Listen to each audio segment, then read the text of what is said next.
கன்னிராசிக்கார அன்பர்கள் அனைவருக்கும் எனது அன்பு கலந்த தமிழ் புத்தாண்டு நல்வாழ்த்துக்கள். நான் உங்கள் அஸ்ட்ரோ சின்னதுரை, புலிமிசி கூத்தூர், பெரம்பலூர் மாவட்டம். நிகழும் மங்களகரமான விஸ்வாவசு வருடம், அதாவது இந்த தமிழ் வருடம் விஸ்வாவசு வருடத்துடைய முதல் மாதம் சித்திரை மாதம் கன்னிராசிக்காரர்களுக்கு எப்படிப்பட்ட கிரக நிலைகள் இருக்கிறது, அதனால் என்ன பலன்கள் ஏற்படும் என்பதை பற்றி இந்த காணொலியிலே பார்ப்போம்.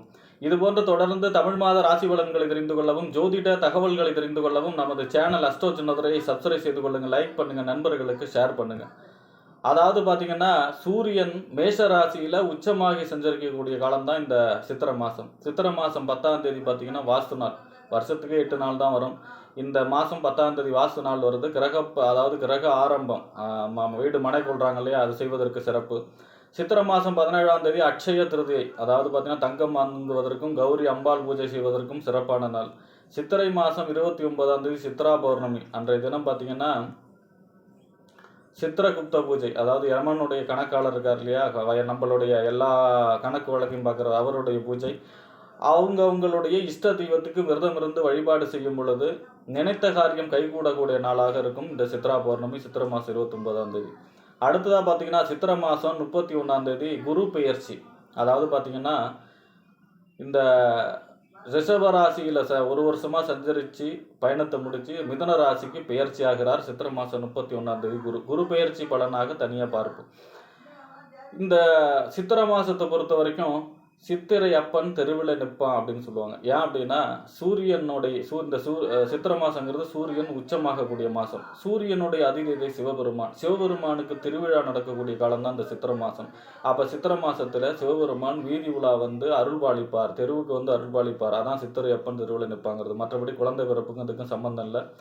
அதே போல் பார்த்தீங்கன்னா, இந்த சித்திரை மாதம்தான் ராமானுஜர் பிறந்தது. சித்திரை மாதம்தான் நவகிரகத்தில் புதன் பிறந்தது. சித்திரை மாதம்தான் ராமானுஜர், நவகிரகத்தில் புதன். அதே போல் பார்த்தீங்கன்னா ஆதிசங்கரர் பிறந்ததும் இந்த சித்திரை மாதம்தான். ஒருவர் ஆன்மீகத்தில் உச்சகதியில் போகணுன்னாலும் சூரியனோட அருள் வேணும்.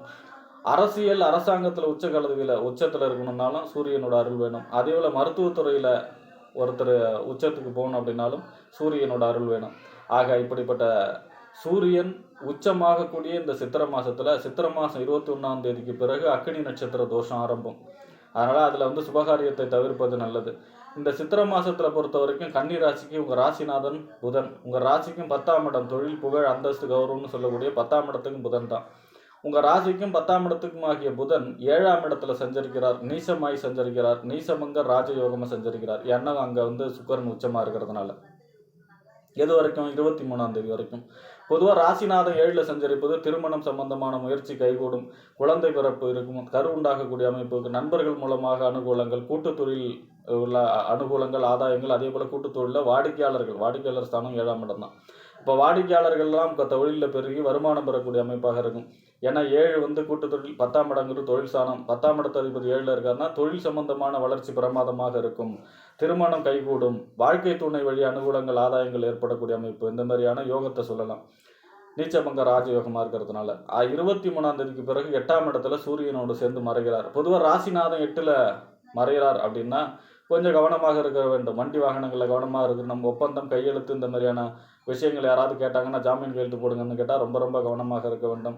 நம்பிக்கையின் பேரில் எந்த வேலையும் செய்யக்கூடாது. தொழிலிலே போட்டி பொறாமைகள் ஏற்படக்கூடிய அமைப்பாக இருக்கும். 23ஆம் தேதிக்கு பிறகு நின்ற பெருமாளை, 23ஆம் சித்திரை மாதம் 23க்கு பிறகு நின்ற பெருமாள் கோயிலுக்கு சென்று புதன்கிழமை வழிபாடு செய்து வரும் பொழுது புதன் உங்களுக்கு நற்பலன்களை தருவார். ஏன்னா 8ஆம் இடங்கிறது எதிர்பாராத நன்மையும் சொல்லும். அங்கே சூரியன் உச்சமாக இருக்கிறதுனால எதிர்பாராத நன்மையும் நடக்கும். அதனால் நின்ற பெருமாளை வழிபாடு செய்ய வேண்டும் 23ஆம் தேதிக்கு பிறகு.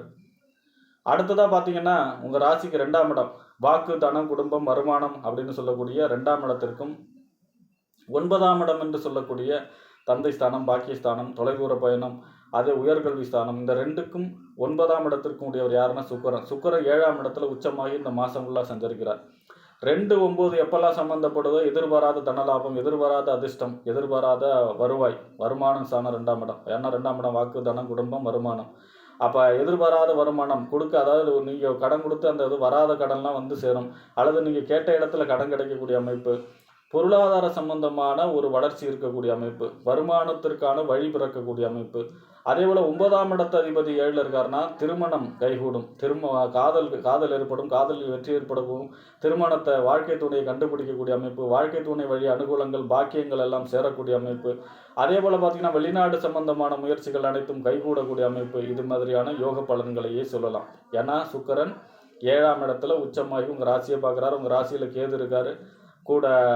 அங்கேருந்து பார்த்தீங்கன்னா 7ஆம் இடத்துல 4 கிரகம் இருக்குது, ராகு, சனி, புதன், சுக்கிரன். புதன் 23ஆம் தேதி உங்கள் ராசிநாதன் மாறிடுவார். 4 கிரக சேர்க்கை 7ஆம் இடத்துல இருக்குது. அப்போ திருமண சம்பந்தமான முயற்சிகள் கண்டிப்பாக கைகூடும். சுபகாரியங்கள் வீட்டிலே நடக்கக்கூடிய அமைப்பு. 2-7 சம்பந்தப்பட்டால் வீட்டில் சுபகாரியம், குடும்பத்தில் புதிய உறுப்பினர் சேர்க்கை, இந்த மாதிரியான யோக பலன்களை எல்லாம் சொல்லலாம். அடுத்ததாக பார்த்தீங்கன்னா உங்கள் ராசிக்கு 3ஆம் இடம் இளைய சகோதர ஸ்தானம், முயற்சி ஸ்தானம், வெற்றி ஸ்தானம். 3ஆம் இடம் கீர்த்தி, ஒப்பந்தம், கையெழுத்தெல்லாம் சொல்லக்கூடிய இடம். 8ஆம் இடம் மறைவு ஸ்தானம். இந்த 3க்கும் 8க்கும் உடைய செவ்வாய் உங்கள் ராசிக்கு 11ஆம் இடத்துல நீச்சமாக இருக்கிறார். 11ஆம் இடங்கிறது லாபஸ்தானம், மூத்த சகோதர ஸ்தானம், அபிலாஷைகள் பூர்த்தியாகக்கூடிய இடம். நம்ம என்ன நினைக்கிறோமோ அதெல்லாம் நடக்கக்கூடிய இடம். 3-11 சம்பந்தப்பட்டால் இளைய சகோதர வழி அனுகூலங்கள், ஆதாயங்கள், ஒப்பந்தம், கையெழுத்து மூலமாக உங்களுக்கு ஒரு நன்மை கிடைக்கக்கூடிய அமைப்பு. உங்களுடைய கீர்த்தி, புகழ், அந்தஸ்து, கௌரவம் எல்லாம் உயரக்கூடிய அமைப்பு. அதே போல் பார்த்தீங்கன்னா இந்த 3ஆம் இடங்கிறது வெற்றி ஸ்தானம். அப்போ என்ன நினைக்கிறோமோ அதெல்லாம் வெற்றி பெறக்கூடிய அமைப்பு. அதாவது நம்ம ஃபஸ்ட்டு எடுக்கக்கூடிய முயற்சி 3ஆம் இடம். அப்போ முதல் முயற்சியிலேயே வெற்றி பெறக்கூடிய அமைப்பு. அதே போல் 8ஆம் இடத்து அதிபதி 11ல் இருக்கார் அப்படின்னா 8ங்கிறது எதிர்பாராத நன்மை, எதிர்பாராத நஷ்டம், அதுதான் எதிர்பாராத லாபம். அப்போ 8-11 சம்மந்தப்படுதுன்னா எதிர்பாராத லாபம், எதிர்பாராத அதிர்ஷ்டம், எதிர்பாராத ஒரு நன்மை சேரக்கூடிய அமைப்பு 8-11ங்கிறது. அப்போ செவ்வாய் ஆனால் நீச்சமாக இருக்கார். அப்போ இந்த மாதம் ஃபுல்லாகவே நீச்சம் தான். அதனால் என்ன செய்யணும், இந்த மாதம் ஃபுல்லாகவே செவ்வாய்க்கிழமையில் முருகன் பெருமானுடைய வழிபாடு, முருகன் கோயிலுக்கு சென்று விளக்கேற்றி வழிபாடு செய்யும் பொழுது எதிர்பாராத அதிர்ஷ்டம், எதிர்பாராத நன்மை, அதே போல் இணைத்த காரியங்கள் அனைத்தும் நடக்கக்கூடிய அமைப்பு. மூத்த சகோதர வழி அனுகூலங்கள், ஆதாயங்கள், இளைய சகோதர வழி அனுகூலங்கள், ஆதாயங்கள், இந்த மாதிரியான யோக பலன்கள் அனைத்தும் நடந்துடும். செவ்வாயும் அனுகூலமாக இருக்கிறார். அடுத்ததான் உங்கள் ராசிக்கு 12ஆம் இடம் என்று சொல்லக்கூடிய விரயஸ்தானம், அயன சயன போகஸ்தானம் 12ஆம் இடம். இந்த 12ஆம் இடத்து அதிபதி சூரியன் 8ல் உச்சமாகி இருக்கிறார் இந்த மாதம் முழுவதும். பொதுவாக ஒரு மறைவு ஸ்தான அதிபதி மற்றொரு மறைவு ஸ்தானத்தில் இருந்தால் அதுக்கு பேர் என்னன்னா விபரீத ராஜயோகம். கெட்டவன் கெட்டிடில் கிட்டிடும் ராஜயோகம். அதுவும் உச்சமாகி சஞ்சரிக்கிறாரு. அப்போ விபரீத ராஜயோகம் மறுபடியும் பார்த்தீங்கன்னா 8-11, மறுபடியும் 12-8. அப்போ பார்த்தீங்கன்னா எதிர்பாராத அதிர்ஷ்டம், எதிர்பாராத நன்மை, எதிர்பாராத லாபம், இந்த மாதிரியான எதிர்பாராத உயர்வு இருக்கக்கூடிய, எதிர்பாராத அதிர்ஷ்டத்தை தரக்கூடிய, எதிர்பாராத பணவரவுக்கு தரக்கூடிய, இந்த மாதிரியான யோகத்தை சொல்லக்கூடிய மாதமாகவே கன்னிராசிக்காரர்களுக்கு இந்த சித்திரை மாதம் அமையும் என்று கூறி விடைபெறுகிறேன். நன்றி, வணக்கம்.